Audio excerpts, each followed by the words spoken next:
Hi there, this is Sam with Bulldog Rooter. Today I'm doing a video inspection of the main sewer line for 5530 North Lindeke Street in Spokane, Washington. It is September 11th, 2017.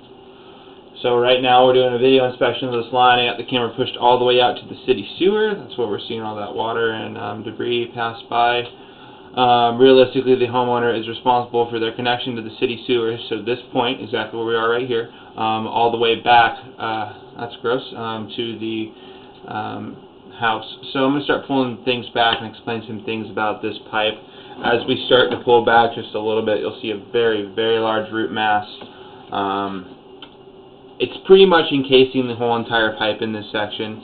I'm not really sure if there's pipe left in this section.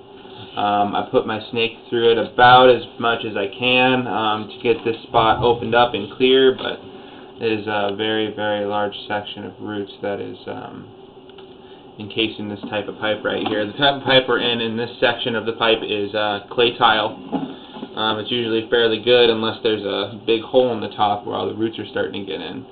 So from what we're looking at right here, it looks like it's pretty much encasing the whole entire 6-inch pipe, which is what we're in right now. I meant to say 6-inch clay tile, excuse me. But it's actually fairly open in this spot right here where stuff can, make its way out. This root intrusion is large. It's very big. I want to say I can put a bigger blade in this and cut up a little bit more. My issue with that is earlier in the pipe, you'll see in this video, is that there's an actual Orangeburg pipe, and in the Orangeburg pipe it's starting to ovalize in one spot. And I know when I was looking at pushing my 2-inch through that section, I was kind of having some issues with it.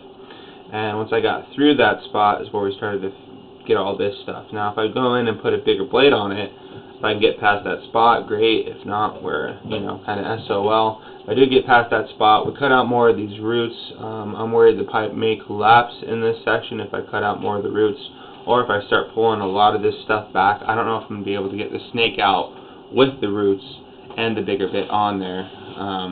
What I did was I pushed out to one section and I cleared it out with the best I could with my snake.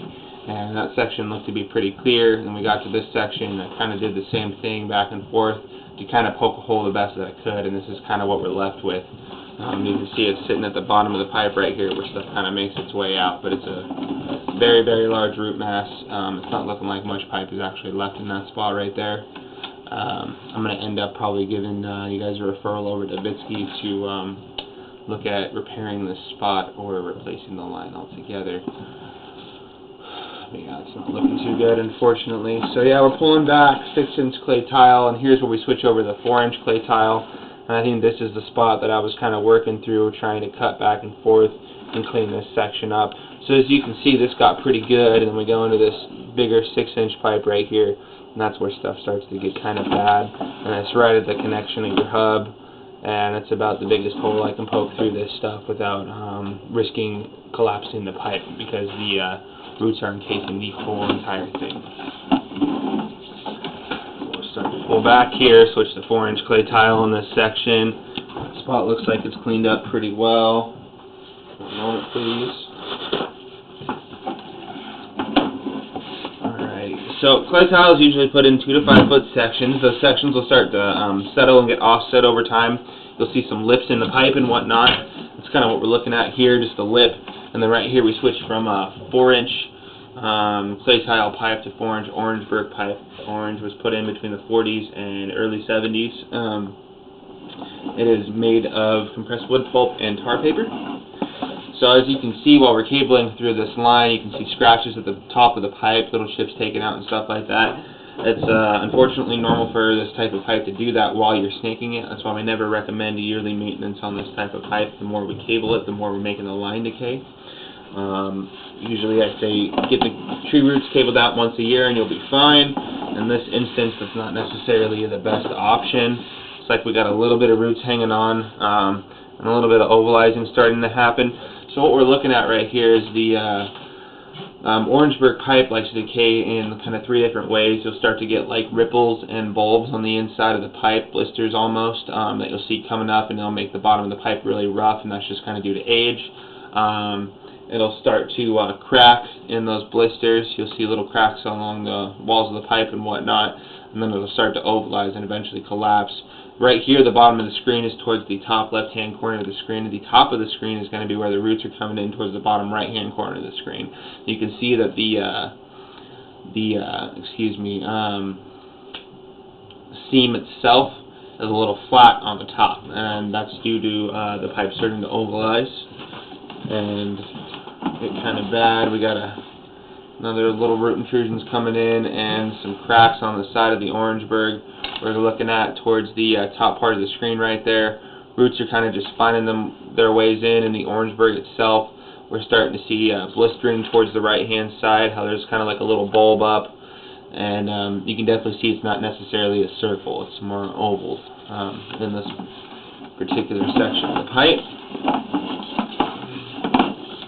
Yeah, more cracks and things kind of on the walls of the pipe, definitely kind of getting old right here. And then right here we got, which looks like to just be really, really sludgy roots kind of encasing the pipe. And it's looking very ovalized in that section due to the roots. As we go on, it looks like the pipe honestly just sizes down to like a 3-inch pipe almost in that section. Some ovalizing right there. So you can kind of see swirl marks from our cable, little gashes and whatnot. Like I said, that's normal when you go through an Orangeburg line. There's really nothing you can do to prevent that sort of thing.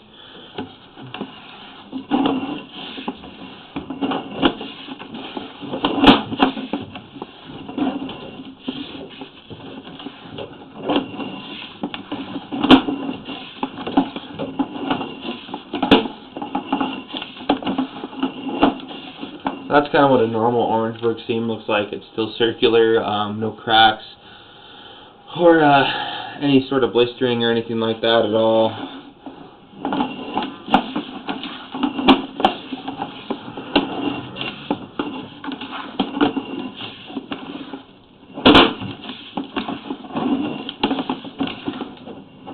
Most of this part of the pipe looks pretty okay.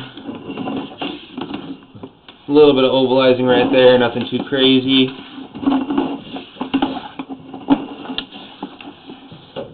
And right here we switch from Orangeburg, 4-inch Orangeburg to 4-inch cast iron pipe.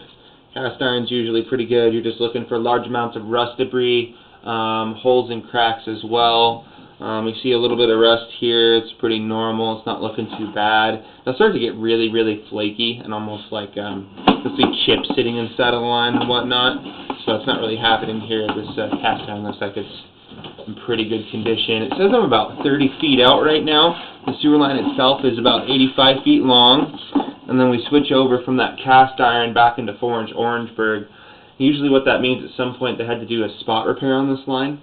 I wouldn't be surprised if where the cast iron's sitting right now, the Orangeburg actually collapsed on itself and they had to repair this one spot. You can see the Orangeburg in this section is starting to ovalize. There's kind of pockets in the pipe, little holes and whatnot. Not seeing any cracks or anything crazy, but definitely not too good, unfortunately.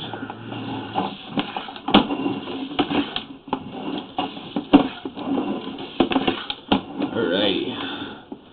So, prime example of something being ovalized is what we're looking at right here. I mean, the pipe looks like it's just getting pinched down. You know, so the bottom of the pipe is going to be towards the top of the screen. Top of the pipe is going to be towards the bottom of the screen. You can see it's just pinched down. Now, when I put my 2-inch blade through here, I have a kink on the end of my cable. So realistically, this thing's probably about, it used to be a 4-inch pipe. It's probably sitting at about 3 inches. From top to the bottom of the pipe. Right now is what it's looking like. It's very ovalized in this section.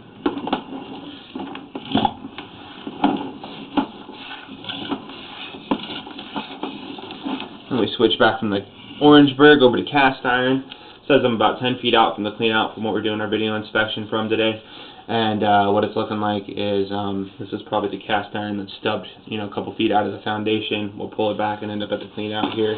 So this is going to be the stuff under the slab in the basement. Looks like something ties in right there. Wouldn't be surprised if that's the laundry line.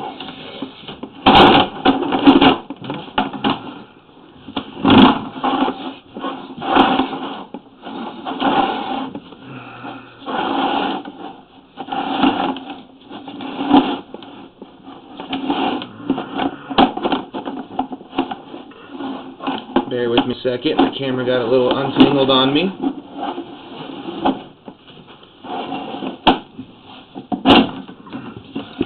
Alright, that's better.